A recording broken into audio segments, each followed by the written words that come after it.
최근 중국의 이커머스 시장이 전 세계적으로 급부상하고 있습니다. 2024년 2월 기준 한국인이 가장 많이 사용한 종합몰 앱 순위를 살펴보면 알리익스프레스와 테무가 각각 2위와 4위를 기록한 것을 볼 수 있습니다. 알리익스프레스가 처음부터 급부상한 것은 아니었습니다. 사실 알리는 2018년부터 한국 서비스를 시작했습니다.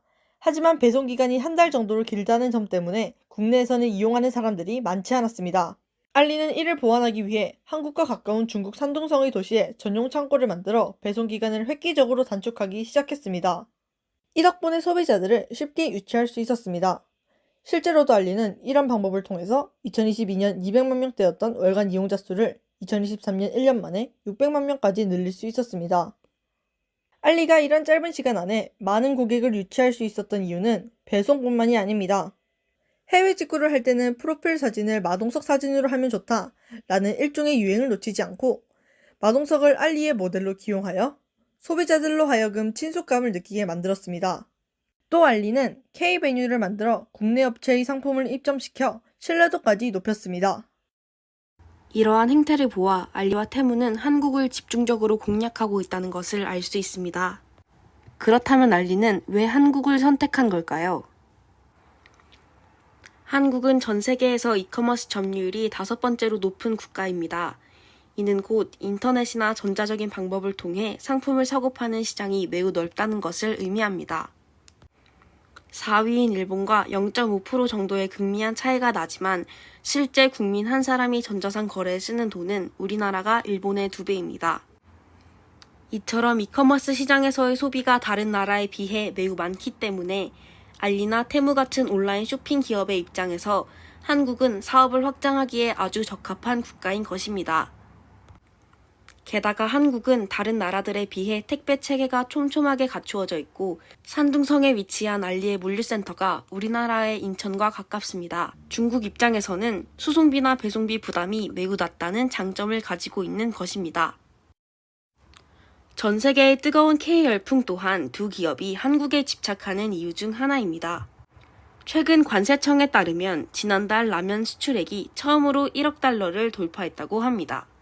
한류 열풍에 힘입어 라면 수출액이 역대 최대 실적을 갈아치운 것입니다. 이렇듯 알리와 테무는 한국으로의 수출을 통해서 자연스럽게 마케팅 효과를 얻을 수 있습니다. 현재 중국 산업은 전반적으로 생산 과잉 상태이지만 소비는 과하게 침체되어 있는 상태입니다. 기업들은 남아도는 재고를 어떻게든 처리해야만 하는 상황이었던 것입니다. 바로 이때 테무와 알리가 이 재고들을 헐값을 대량으로 사들여 판매하기 시작했습니다. 특히나 테무는 제조사와 소비자를 직접 연결하는 방식 덕분에 말 그대로 초저가를 넘어 초초저가의 상품을 판매할 수 있었습니다. 또 엄청난 탁송 물량으로 물류업체의 배송 단가도 대폭 낮출 수 있었습니다. 현재 알리와 테무는 국내 종합 쇼핑몰 앱에서 G마켓을 제치고 각각 2위, 4위를 기록했습니다. 뿐만 아니라 알리는 국내에서 무서운 성장 속도를 보이며 부동의 1위인 쿠팡까지 위협하고 있는 상황입니다. 알리는 우리나라 정부의 한국 시장 공략을 위해 3년간 11억 달러, 하나 약 1조 4,471억을 투자하겠다고 밝힌 바 있습니다. 이러한 상황은 쿠팡도 새로운 경쟁 환경에서 위험에 노출되어 있다는 것을 의미합니다. 이에 쿠팡 역시 3년간 3조 원 이상을 투자해 로켓 배송을 전국으로 확대하겠다고 발표하기도 했습니다.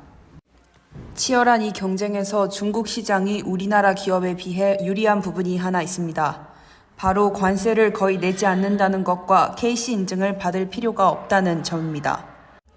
우리나라의 관세에는 품목 가격 150만 원 이상부터 부과가 되는데 테무와 알리는 초저가 상품을 주로 취급하기 때문에 관세를 내지 않을 수 있었고 결과적으로 상품의 가격도 더 싸게 팔 수 있게 됩니다.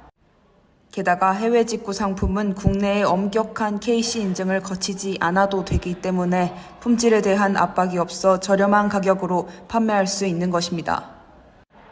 이러한 상황에 업계에서는 중국 플랫폼 열풍이 계속해서 이어질 것이라고 내다보고 있습니다. LBS 권가인, 이율현, 장경원 기자였습니다.